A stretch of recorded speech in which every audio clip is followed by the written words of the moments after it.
This is a story about getting my gallbladder removed because my Lyme treatment was way too intense. And as I was looking for the records on some of the specifics about what happened here, I was like, you know what? I should show you guys this. This is my medical records box. It is everything that has happened mainly since 2006. Yeah, there's a lot in there. So, oh my gosh. So it was 2009. I had just had my port put in and I was starting to get IV infusions for Lyme disease for the first time. Previous to the infusions, I had been on oral medications and then tried injectables, and my body was not tolerating those things well. So we went to the IV version of it. I was on, I wrote down, I was on Rocephin, Malarone, and Linea for killing things. So Malarone is a malaria medication which helps with babesia and killing off those parasites of the blood. Rocephin is an antibiotic to kill Lyme bacteria and co-infections that are bacteria-based. And the Alinea is for parasites, which also can help with some of the co-infections to Lyme disease. Those are extreme medications. Those all have huge die-off effects. This was 2009, before anybody knew about how much detox was so important. And for me, this led to my gallbladder getting severely infected with gallstones because we didn't know to detox. The doctor didn't tell us about that, and there just wasn't a lot of research on how to kill off Lyme disease. It was a lot of shooting in the dark, which it still is.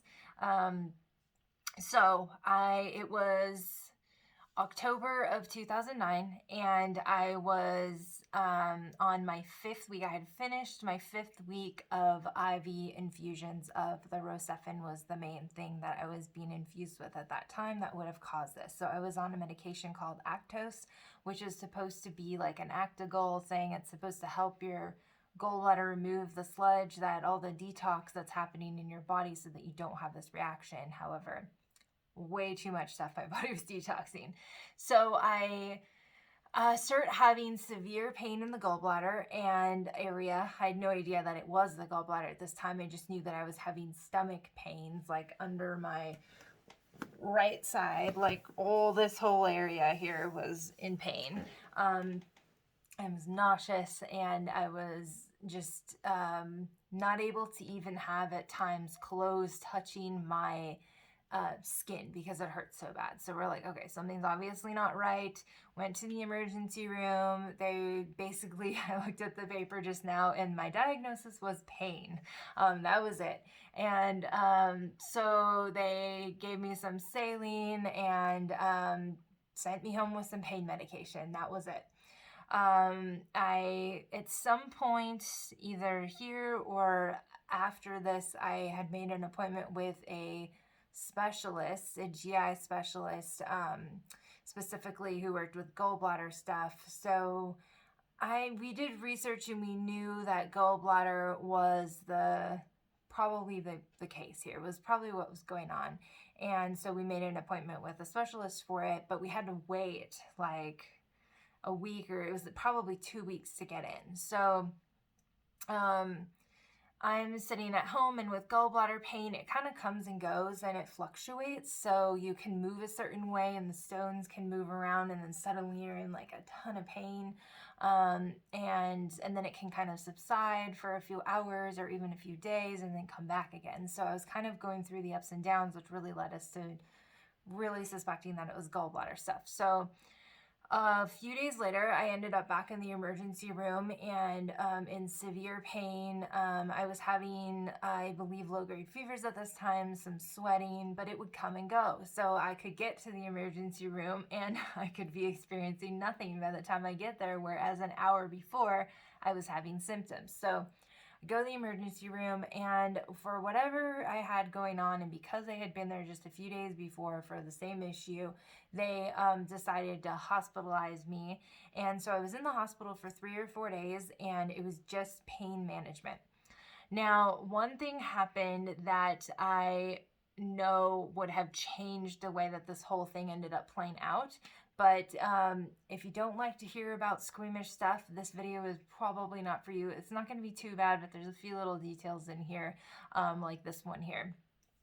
So I was sitting in the hospital about it. It was all night long. I was puking, and it was just bile. It was bile and bile and bile and bile and nothing else. I hadn't eaten anything for probably a couple days at this point.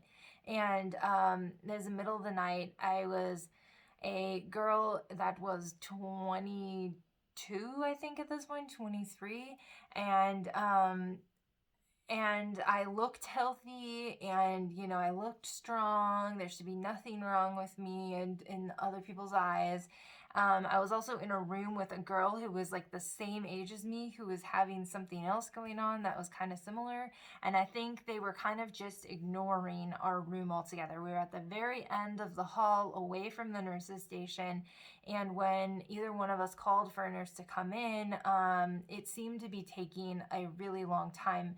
And I can see why from their eyes it just seemed like we were two girls in there looking for attention. That is so common the case for women in general, and then like for a younger age to have that be a stereotype that happens.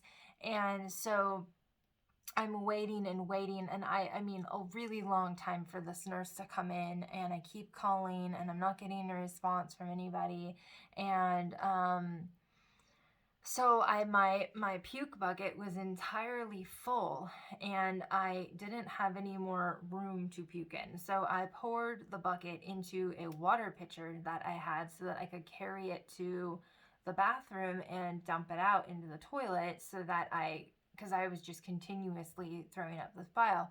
So I did that, and I came back to bed, and I sat down, and I'm still continuing to puke, and the nurse comes in, and she just like looks, and the bucket's like empty, and I'm like, I've been puking for hours and this just won't stop. And then she looks, and she's like, yeah, right, sure, like you can't be puking. And I told her that I just dumped it out in the toilet.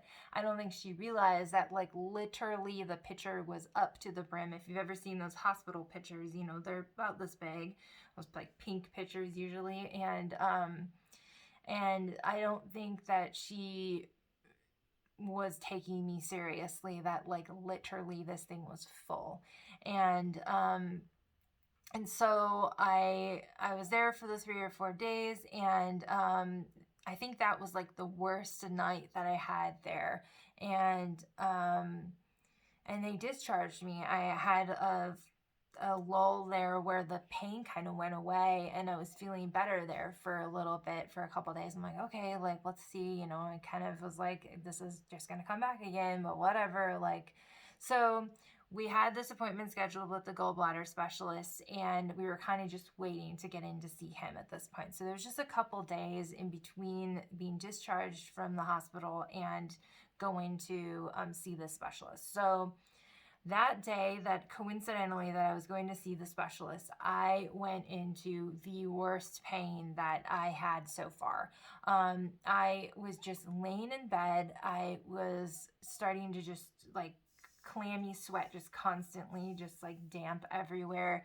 And I just remember that I couldn't have any clothes on me. I couldn't have any blankets on me, because anything over any part of my abdomen hurt so bad. Like the tiniest little, like barely a touch was like excruciating. So,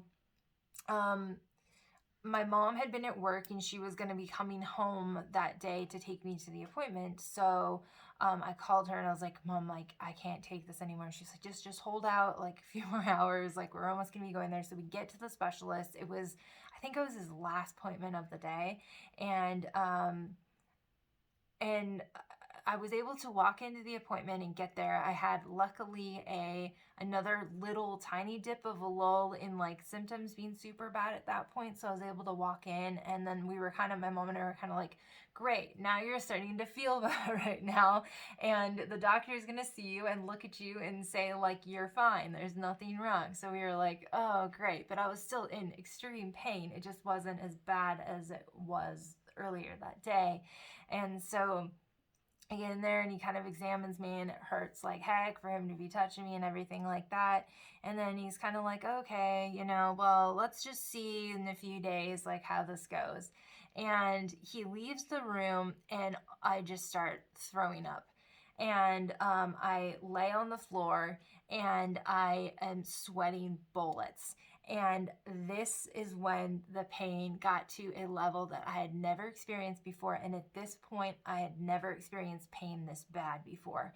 And I remember I was laying on the floor, and the nurse had walked out. My mom had walked out to go find the doctor. And like, this is kind of embarrassing to say, but I was in such severe pain at this moment that I was like, I just want to die. Like, I can't take this anymore. I was at a point where I did not want to be in my body anymore. I couldn't take it anymore.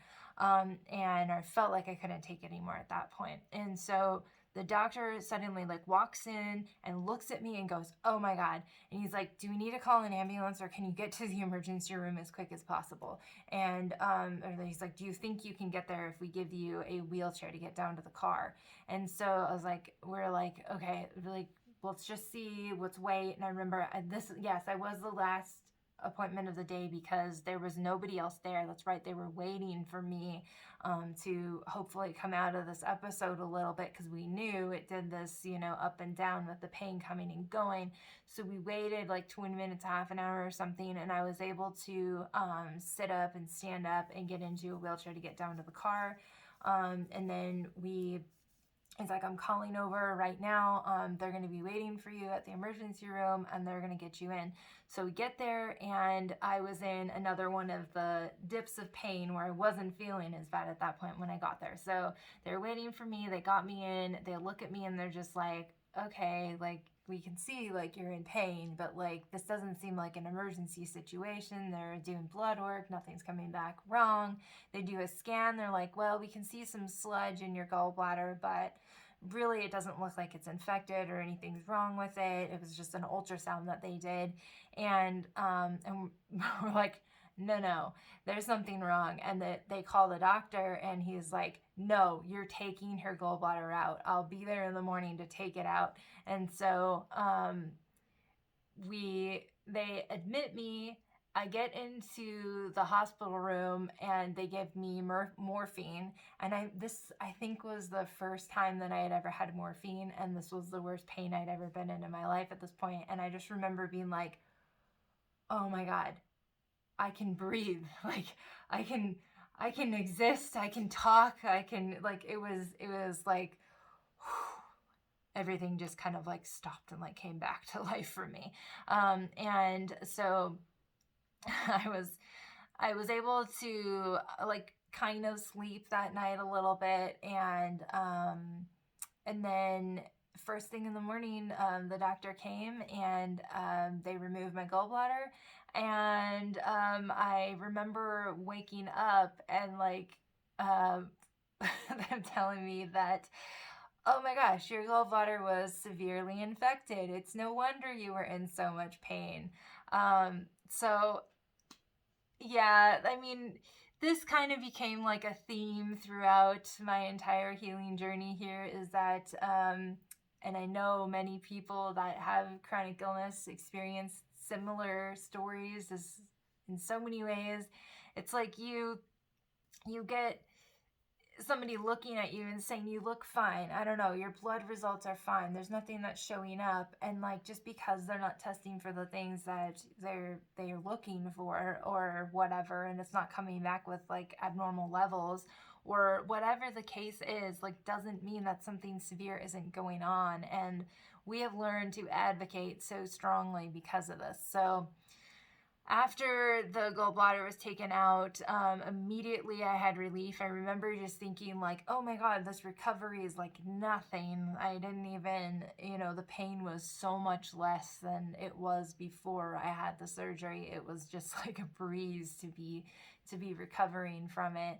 And I stopped doing all of the medications. I was on the Rocephin, Alinea, and Malarone, and obviously the Actigol stuff to prevent it because I didn't have a gallbladder anymore. And so I took like quite a while before I actually did any treatments after that again, and not in like a conscious effort to like allow my body to heal or anything like that, but just because I was terrified of what was going to happen, and I had no idea what any of this was doing. Again, we didn't know anything about the whole detox thing at this point, nothing.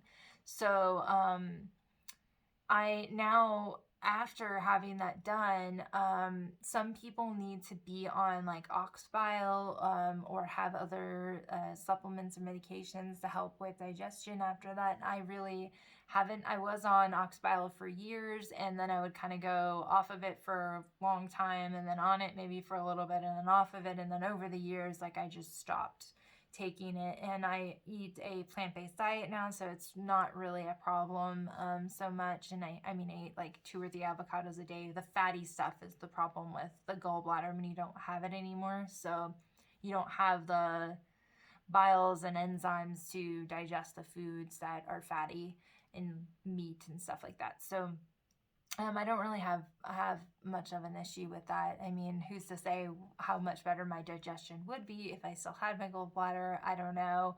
I believe that like if you can do absolutely anything to save your gallbladder, to do that, because it does definitely do stuff for you. And now if I were to have this happen, and knowing everything I know, I would have looked into Ayurvedic medicine and seen the ways that I could like purge my liver. I've done, since having it out, I have done multiple different flushes through using like olive oil and lemon juice that would have potentially cleared that out before it got to that severe point, if I would have been doing something to help it along the way. And also just being on all those medications was something that my body just could not tolerate at all.